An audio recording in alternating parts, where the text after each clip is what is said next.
नमस्कार, मैं हूं आपके साथ पूर्णिमा मिश्रा और हमारे इस खास कार्यक्रम मोदी, मुल्क और मुसलमान में आप सभी का स्वागत करती हूं। मोदी, मुल्क और मुसलमान इसीलिए क्योंकि आज जब भारत दुनिया की 5वीं सबसे बड़ी अर्थव्यवस्था है और आने वाले 5 सालों में तीसरी सबसे बड़ी इकोनॉमी बनने की राह पर है, तो कामयाबी का यह सफर भारत के मुस्लिमों के योगदान के बिना संभव नहीं। आज अगर पीएम मोदी 2047 में विकसित भारत का संकल्प लेकर चल रहे हैं, तो उनके इस संकल्प को पूरा करने का जिम्मा देश के 140 करोड़ लोगों के साथ देश के करीब 19% मुसलमानों का भी है। और वो इसीलिए क्योंकि आज भारत में इंडोनेशिया के बाद सबसे बड़ी मुस्लिम आबादी रहती है। न सिर्फ रहती है बल्कि इस देश को आगे बढ़ने में सहयोग भी करती है। लेकिन सियासत का चश्मा ही कुछ ऐसा है कि मुसलमानों को एक वोट बैंक की तरह देखा जाने लगा और इस वोट बैंक के अपने अपने ठेकेदार भी पैदा हो गए। लेकिन इन ठेकेदारों से मुस्लिमों को क्या मिला, ये बड़ा सवाल है।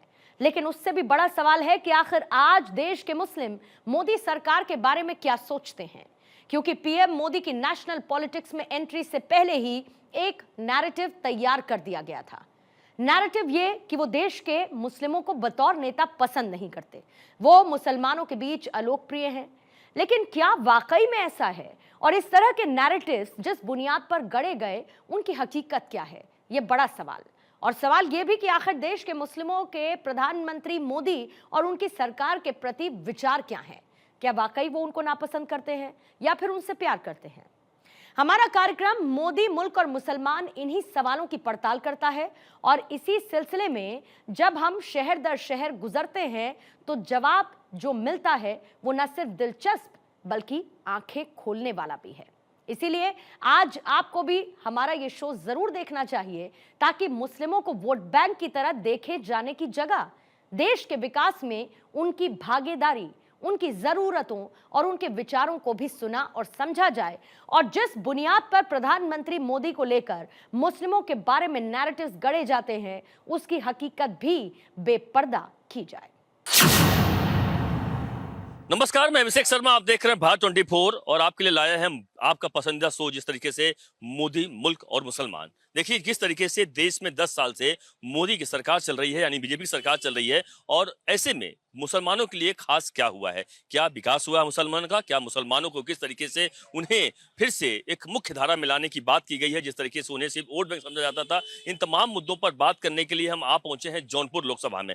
जौनपुर उत्तर प्रदेश का एक बड़ा संसदीय क्षेत्र है और इस संसदीय क्षेत्र में यहाँ के मुसलमान क्या कहते हैं। हम इस वक्त मौजूद हैं उस जगह पे जौनपुर के, यह अटाला मस्जिद के नाम से प्रसिद्ध जगह है। अटाला मस्जिद जो कि जौनपुर की एक प्रसिद्ध जगह है और इस जगह पर यहाँ पर तमाम जो मुसलमान भाई हैं, बहनें हैं, क्या कहते हैं आप देखिए कि मस्जिद है भारी, बहुत बड़ी यहाँ पे एक ऐतिहासिक मस्जिद कही जाती है। और इस मस्जिद के बाहर हम उन लोगों से बात कर रहे हैं जो लोग इस यहाँ के जौनपुर के मुसलमान को समझते हैं, यानी मोदी के किस तरीके से कामों को समझते हैं। सीधे इन लोगों से जान लेते हैं क्या कहेंगे आप। जिस तरीके से पिछले अगर 10 सालों की बात कर लें, देश में सरकार बीजेपी की है, मोदी बीजेपी पीएम रहे हैं, आपको क्या लगता है इन 10 सालों में मुसलमानों के लिए क्या खास हुआ है?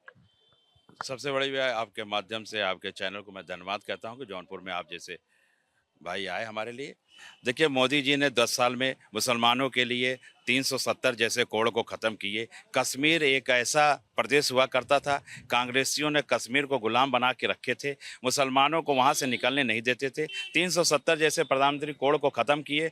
आज मुसलमान भाई कम से कम कश्मीर से आज़ाद हो गए और लगातार वो अपना विकास कर रहे हैं, चाहे पढ़ाई का क्षेत्र हो, चाहे धंधे का क्षेत्र हो, बिजनेस का क्षेत्र हो। कश्मीर से निकल के मुसलमान भाई पूरे देश में विकास कर रहे हैं। उसके बाद में प्रधानमंत्री जी ने 3 तलाक जैसे कोड को ख़त्म किए। हमारी बहन बेटियों के लिए 3 तलाक एक ऐसा था कि मुसलमान बहन बेटियों के लिए, मैं जाता था कचहरी में तो देखता था मुसलमान बहन बेटियां वहां 3 तलाक के नाते बहुत परेशान होती थी। लेकिन प्रधानमंत्री जी ने 3 तलाक ख़त्म करके बहुत बड़ा काम हमारी बहन बेटियों के लिए किया। उसके बाद आप आगे बढ़िए, एक हाथ में लैपटॉप, दूसरे में कुरान की बात किए और उस कुरान के देने के बात किए और लैपटॉप देने की बात किए। उसमें मुसलमान भाई आज की डेट की बात बता रहे हैं, आज लगातार मुसलमान IAS ऑफिसियस हो रहे हैं। बड़ी बात कर रहे हैं आप, बड़ी बात कर रहे हैं। हमारे साथ मुस्लिम महिलाएं भी हैं, क्या कहेंगे आप जिस तरीके ट्रिपल तलाक की इन्होंने बात की? बहुत बड़ा मुद्दा वास्तव में था, कई सालों से था कि ट्रिपल तलाक मुद्दा खत्म हो, मांगे थी लेकिन नहीं हो पा रहा था। आप क्या कहेंगी? हम यही कहेंगे सर, जब से हमारे वो प्रधानमंत्री ने ये योजना निकाला, तब से हम लोग सब महिला एकदम से सुरक्षित भी हैं और इस पर सहमत भी हैं। सब महिला की समझ लीजिए कि कायदे से वो हो रही है, देख रेख भी हो रही है। इस 3 तलाक का मसले से हम लोग एकदम सहमत में हैं। हम लोगों को बहुत फ़ायदा भी है, हम लोग को बहुत आराम है। और भी योजना जो हमारे प्रधानमंत्री ने निकाला है, जैसे कि आवास है, हर जात को मिली है। जैसे कि ये काबला जा रहा है, वो स्मार्ट कार्ड वाला भी है, वो सबको दवा भी फ्री है। और राशन कार्ड भी सबका देख लीजिए कितने दिन से वो बांट रहे हैं, हम लोग खा रहे हैं, हर गरीब खा रहा है। हर योजना उनकी अच्छी चल रही है। इंशाल्लाह ये जीतेंगे और जीत के रहेंगे और हम लोग के हिफाजत में रहेंगे, हम लोग के उसमें रहेंगे, सहयोग जिस में। तरीके से कई बार लगता है कि मुसलमान को या महिलाओं को सिर्फ वोट बैंक समझा जाता रहा है अब तक, जो और लोग थे विरोधी पार्टी के द्वारा जो लगातार आरोप, क्या कहेंगे उनके बारे में कि सिर्फ आपको वोट बैंक समझकर हमेशा सिर्फ वोट दो और काम खत्म? बिल्कुल नहीं, ये सब नहीं है। बिल्कुल कांग्रेसियों ने, मैं विरोधियों की बात कर रहा हूँ, कांग्रेस पार्टी की बात। कांग्रेसियों ने 70 साल मुसलमान का वोट लिए और मुसलमान को विकास के नाम पे खाली कटोरा थमाए हाथ में। आज पूरा देश में, पूरा प्रदेश में मुसलमान भाई भिखारी के नौबत पे आ गए हैं, जिसकी वजह से आज मुसलमान भाई, प्रधानमंत्री नरेंद्र मोदी जी जब प्रधानमंत्री बने, उन्होंने कहा कि सबका साथ, सबका विकास, सबका विश्वास की बात करते हैं। आज प्रधानमंत्री जी के जब प्रधानमंत्री बने तब से विकास हर जात और वर्ग को हो रहा है, मुसलमान को खासकर हो रहा है। आज जौनपुर में कम से कम 25,000 आवास मुसलमानों को मिला है, बगल में खेता सराय है, वहाँ पे 12,000 आवास मिला है। तो ये बराबर प्रधानमंत्री जी 140 करोड़ जनता की बात करते हैं और ऐसे ही प्रधानमंत्री की जरूरत है हम लोग के देश में। ऐसी जरूरत है। आप क्या कहेंगे, आपको क्या लगता है कि जिस तरह से कह रहे हैं कि विकास हुआ, तमाम मुद्दे हुए, उन तमाम मुद्दों पर आपको क्या लगता है कि मुसलमानों के लिए क्या वास्तव में मोदी सरकार जब से 10 सालों से है कुछ हुआ है अच्छा? जी, मोदी सरकार 10 सालों से हम मुसलमान भाइयों के लिए बहुत ही अच्छा किया। जो विरोधी पार्टी कह रहे हैं वोट बैंक हम लोग को बना के चल रहे थे, आज हम लोग जागरूक हो चुके हैं। क्योंकि सबसे पहले 370 हटाया, अब कश्मीर में पत्थरबाजी बंद हो गई, आज उन्हीं की देन है। आज जो हम राशन खा रहे हैं लॉकडाउन से 2020 से अब तक का, उसका फ़ायदा हर वर्ग को मिल रहा है, हर मुसलमान वर्ग को मिल रहा है, पिछड़ा वर्ग को मिल रहा है, मतलब हर कास्ट को मिल रहा है। हम लोग और आवाज़ दिया, ये जात पात देख के नहीं दिया, वो सबको दिया एक तरफ से, जितने गरीब थे सबको आवाज़ दिया। और हम लोग सहमत हैं मोदी जी से और हम लोग दिल से दुआ करते हैं कि अब की बार फिर मोदी सरकार।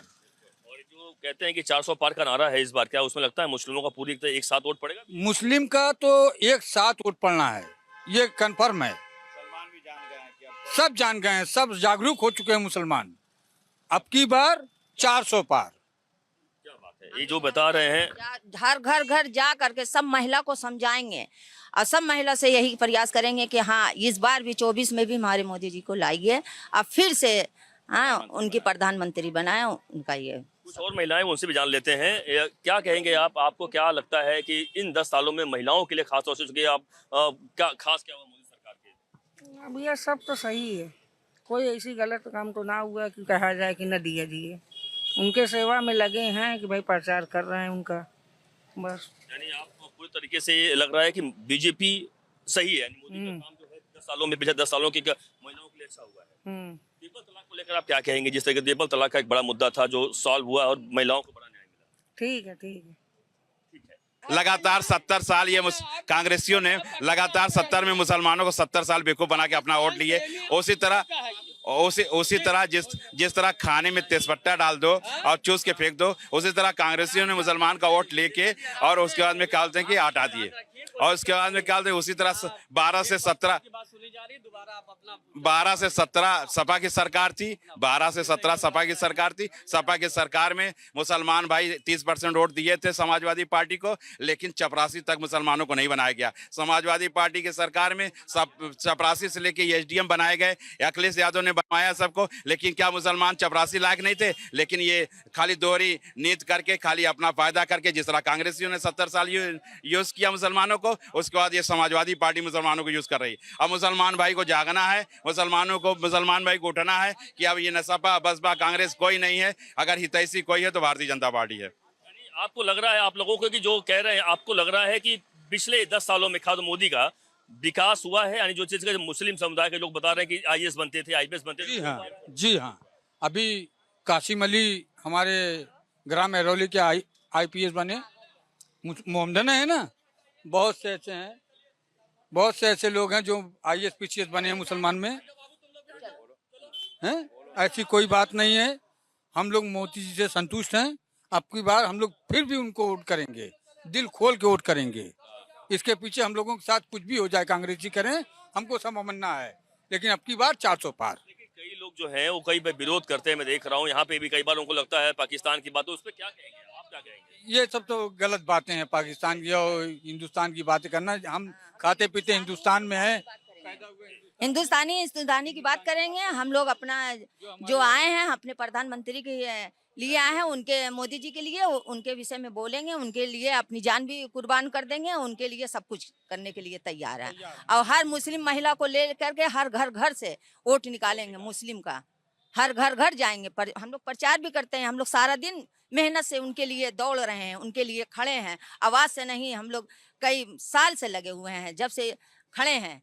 ये बहुत बड़ी बात आप कह रही हैं कि मतलब हम सब कुछ करेंगे, जान तक दे देंगे, इतना मतलब अगर आए यहाँ इतना क्यों लगाव हो गया, मैं वो जानना चाहिए, इसलिए जानना हम चाह अच्छा करते हैं इसलिए हाँ कर रहे हैं। हम लोग हर चीज सबके लिए कर रहे हैं, हर जात के लिए कर रहे हैं, कोई भेदभाव नहीं है, इसलिए हम लोग उनके लिए हाँ। आपको मतलब इतना लगाव आप लोगों को कि आखिरकार क्या ऐसा आपको क्या अच्छा लगा, क्योंकि एक तरफ विरोध होता है, एक तरफ बड़ा हमको सिर्फ मोदी जी का काम अच्छा लगा, जो परियोजना इतनी लंबी लंबी आई है जौनपुर में, जो आज सुंदरीकरण हो रहा हर घाटों का, तो क्या कभी हुआ था कांग्रेसी या सपा के राज में? इतनी अच्छी सड़क पर चल रहे हैं आज हम लोग, बाइक लेके चल रहे हैं, नहीं तो गड्ढा मुक्त इतना पाट के होता था, आज नहीं हो रहा। आज पूरा क्लीन रोड बन रही है।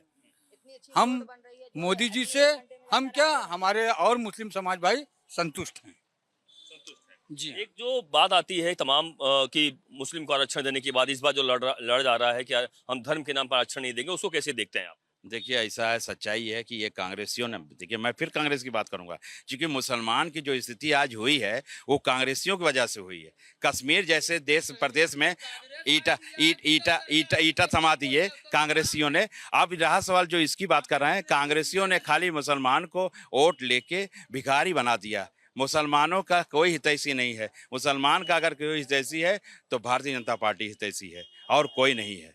मोदी देखिए ऐसा है, सच्चाई ये है कि कुछ चश्मा लगा है जो सपा और कांग्रेसियों का, ये चूंकि वो उनकी आदत है, वो गुलामी के जंजीरों में बंध गए हैं, वो आज़ाद नहीं होना चाहते हैं। वो जिस तरह कश्मीर में आज़ाद रहे बेचारे, और 70 साल के बाद में मोदी जी ने उनको आज़ाद कर दिया, ठीक है, अब वो आज़ाद हो गए। अभी मैं यकीन मानिए कि मैं कश्मीर गया था, कश्मीर के मुसलमानों भाई पूछते रहे, कहें कि मैं आज़ाद हो गया, मैं आज़ाद हो गया, मैं इससे पहले गुलामी की जंजीरों में बंधा था। ये बहुत बड़ी बात है। आज अगर मोदी जी मुसलमानों के लिए काम कर रहे हैं तो ये कांग्रेसी, सपाई, बसपाई चिल्ला रहे हैं, जान रहे हैं कि मेरा वोट खसक गया। मुसलमान अगर 25% वोट देगा तो फिर हम खत्म हो जाएंगे। ये सपाई बसपाई सब खत्म हो गए हैं, इनका कुछ नहीं होने वाला है। आप ये बताइए कि जिस तरीके से जो राशन मिलता है गरीब 80 करोड़ लोगों को मिलता है, उसके लिए उसमें तो कहीं भेदभाव नहीं होता है? मुसलमान भेदभाव नहीं है, फ्री राशन मिलता है, चीनी भी मिलती है, तेल भी मिलता है, नमक भी मिलता है, सब मिलता है, फ्री मिलता है। 2020 से जब से लॉकडाउन लगा हुआ है तब से अब तक सबको, कोई जात कोई बिरादरी नहीं देख के सबको राशन फ्री मिला भी कहा है कि आगे भी रहेगा। देंगे। हाँ, उन्होंने कहा है आगे भी हम देंगे, और हर नागरिकों से कहा है कि आप लोग अपना अपना एक आयुष्मान कार्ड बनवा दीजिए, जिसमें आप 5 लाख की दवा आपको फ्री मिलेगी। ये बहुत बड़ी बात है। बस इससे ज्यादा हम और कुछ नहीं कर पाएंगे। मीडिया इसमें भी कहीं भेदभाव होता है क्या? मुसलमान कोई भेदभाव नहीं है सर, तो सबसे बड़ी बात है, यही बात है हमारे। 140 करोड़ जनता की वो बात कर रहे हैं, उसमें कौन से भेदभाव है? 140 करोड़ की जनता की जो बात कर रहा है वो भेदभाव कहाँ कर रहा है? ये भेदभाव तो ये कांग्रेसी और सपाई बसपाई ने किया। 12 से 17 सरकार कांग्रेसियों की, सपाइयों की थी। ये वोट लिए मुसलमानों का और आप विकास किया अपना यादव समाज का। चपरासी से लेके SDM बनाए, क्या मुसलमान उसमें हकदार नहीं थे? आज हम बोल रहे हैं तो बुरा लग रहा है। मुसलमान भाई खुद सोचना चाहिए कि यार ये सही बोल रहा है, क्या हम वोट दे रहे हैं बाद में बेवकूफ बन जा रहा हूँ? आज ये 52 करोड़ का घोटालेबाज आ गए हैं, ये जीत के चले जाएंगे, क्या वो दोबारा दिखाई देंगे? इससे पहले क्या बोलते हैं कि सरकार, वो बीजेपी के क्या, वो बसपा के श्याम सिंह यादव जी थे, वो जीत के चले गए, 5 साल वो दिखाई दिए।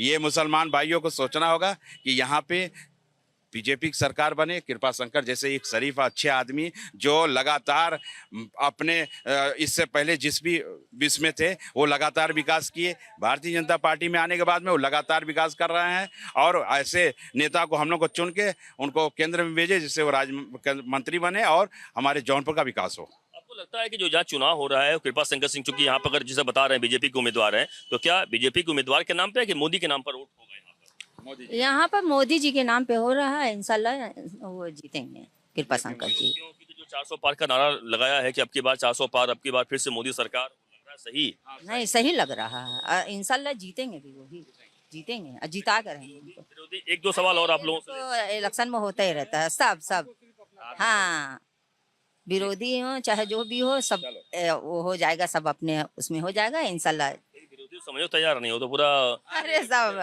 हाँ, ये सब तो होता रहता है, इतना कोई बचा नहीं है, इतना होता रहता है। और ये तो बड़ा आश्चर्य लग रहा है कि ट्रिपल तलाक के बारे में लोगों को लगता है कि आप तो से महिला है, इसलिए मैं पूछ रहा हूँ, महिला है इसलिए पूछ रहा हूँ कि ट्रिपल तलाक वास्तव में मुझे पता है, मुंबई से तमाम जगहों पे हम कवर करते हैं, कई से परिवार थे, कई लाखों परिवार थे जो आज बस गए। जी, हम लोग जितनी महिला हैं सब इस पर खुश हैं, बहुत खुश हैं, जितनी महिला है सब बहुत खुश हैं और खुश रहेंगी, वोट भी देंगी और देती रहेंगी। क्या आप कुछ बोल रहे थे? जी मैं यही बोल रहा था कि जो ट्रिपल तलाक मोदी जी ने जो बिल पास कर दिया है उससे जो लोग सऊदी में बैठ के फोन से 3 तलाक देते थे वो तलाक खत्म हो गया। और जो रह गई विरोधियों की बात, विरोधी हैं बोलते रहेंगे भाई, वो भाई उनका काम है, हम उनके काम में कोई इंटरफेयर नहीं करेंगे। हमको जहाँ करना है, जो करना है हम वो करेंगे। हमको सिर्फ मोदी जी को जिताना है, अपना बाहुल वोट दे के वही हम काम करेंगे। 400 पार का जो नारा उन्होंने दिया है तो 400 पार का नारा सही दिया है। एक जो धर्म के नाम पर जो इस बार किया जा रहा है, धर्म के नाम पर आरक्षण नहीं देंगे, आएंगे तो संविधान बदल देंगे, इस बारे में आप लोगों को क्या राय है? देखिए ऐसा है ना कि विपक्ष चाह रहा है कि संविधान का नाम लेके बीजेपी को आने न दिया जाए। संविधान काहे बिगाड़ा जाएगा या संविधान काहे खत्म किया जाएगा? जो संविधान बना है वो बिगाड़ा क्यों जाएगा या खत्म क्यों जाएगा? ये विपक्ष चाह रहा है कि संविधान के आड़ में हम मुसलमान को एक बार फिर बेवकूफ बना दें, और ऐसा नहीं होगा। मुसलमान जाग गया है, अब बीजेपी को वोट देगा। धर्म के नाम पर जो अगर है कि धर्म के नाम पर जो आरक्षण नहीं मिलेगा, इसको लेकर जो मुद्दा बनाया जा रहा है, और कांग्रेस आएगी तो मुस्लिमों को आरक्षण दे देगी, बीजेपी नहीं देगी, ये सब क्या है? अब ये सब तो भाई अभी तो सुनने में, एक मिनट मैं बता दूं, कांग्रेसी 70 साल थे जब वहाँ लोकसभा में नेहरू जी प्रधानमंत्री थे तो उनसे कहा गया, उनसे कुछ लोग कहे कि मुसलमानों को भी आरक्षण दीजिए, तो नेहरू जी ने क्या कहा जानते हैं आप? उन्होंने कहा कि मुसलमानों को क्या चाहिए? बदनी चाहिए, चटाई चाहिए, नमाज चाहिए, आरक्षण मुसलमानों को क्या जरूरत है? ये सही पूछिए, मुसलमानों को खाली गरीब और भिखारी बनाने के लिए नेहरू ने ये काम किया, ये सही बात यही है। आपको क्या लगता है कि मुसलमानों के लिए हम शो कर रहे हैं, इसलिए पूछा मैंने आपको, तो क्या लगता है कि जिस हिसाब से जो आरक्षण वाला मुद्दा इसलिए बता रहा हूँ कि कांग्रेस आएगी तो आरक्षण नहीं देगी, और कांग्रेस आएगी तो आरक्षण देगी, बीजेपी आएगी तो आरक्षण नहीं देगी, नहीं ये मुस्लिमों को लेकर बात हो रही है। ये तो बात कहने सुनने की है।